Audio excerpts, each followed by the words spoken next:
श्री रांदल विद्यालय मोरबी धोरण 6 विषय हिंदी पाठ त्रीजो समझदार नन्ही।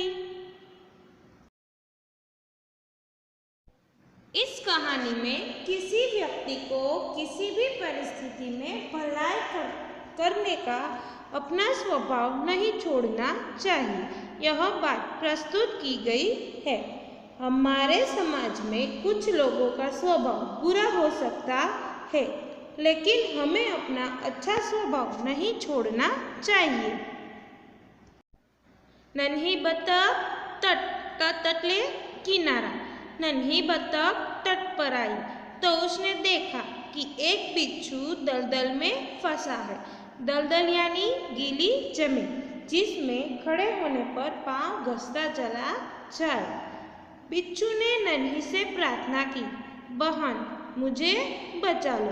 नन्ही को उस पर दया आ गई। उसने बिच्छू को दलदल से उठाकर सूखे स्थान पर रख दिया। बिच्छू को शैतानी सूझी।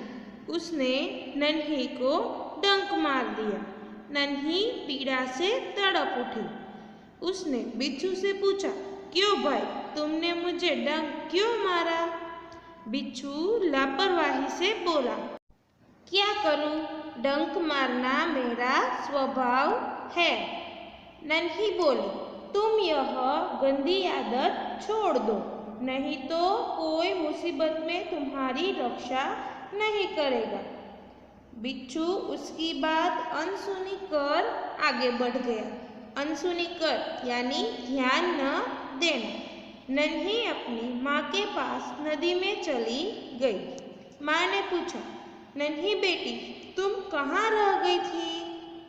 नन्ही बोली, माँ, एक बिच्छू दलदल में फंस गया था, उसे बचाने में देर हो गई। माँ खुश होकर बोली, बेटी, यह तुमने बहुत अच्छा काम किया है। नन्ही बोली, लेकिन बदले में उसने मुझे डंक मार दिया। माँ बोली, बिच्छू अपनी गंदी आदत का गुलाम है। गंदी आदत का गुलाम मतलब आदत से मजबूर है। तुम उसे चाहे कितनी बार बचाओ, वह बार बार डंक मारता रहेगा। नन्ही बोली, माँ, मैं उसकी गंदी आदत छुड़वा कर रहूंगी। कुछ दिन बाद बिच्छू के प्राण पुनः संकट में पड़ गए। इस बार वह पानी की धारा में जा गिरा और डूबने उतारने लगा। मौत को सामने देखकर बिच्छू को नन्ही की याद आई। वह नन्ही को पुकारने लगा। नन्ही ने उसकी करुण पुकार सुन ली। वह झटपट कर बिच्छू के पास आ गई। सहसा ही उसके मन में विचार आया, अब मैं इस गंदे स्वभाव वाले बिच्छू को नहीं बचाऊंगी। बिच्छू गिड़गिड़ाने लगा, बहन मुझ पर दया करो। नन्ही का मन डोल गया। उसने सोचा, हो सकता है इसने अपनी गंदी आदत छोड़ दी हो। नन्ही ने बिच्छू को दोबारा जीवन दान दिया। बिच्छू अपने स्वभाव के अनुसार उसे डंक मारने के लिए आगे बढ़ा। नन्ही उसका इरादा समझ गई। वह मुस्कुराकर बोली, बिच्छू भाई, ठिठक क्यों गए, डंक मारो। बिच्छू शर्म से पानी पानी हो गया।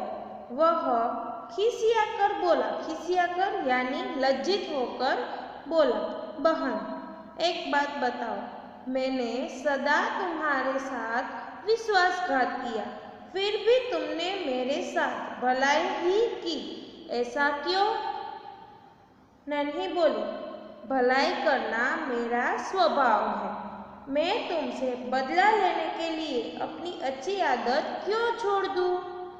मेरा काम बचाना है। मैं मुसीबत में पड़े को बार बार बचाती रहूंगी। तुम्हारा काम डंक मारना है, तुम मारते रहो, देखती हूँ कौन जीतता है। बिच्छू पछतावे से भर गया और बोला, नन्ही बहन, आज तुम जीत गई। मैं वचन देता हूँ कि अब मैं किसी निर्दोष जीव को डंक नहीं मारूंगा।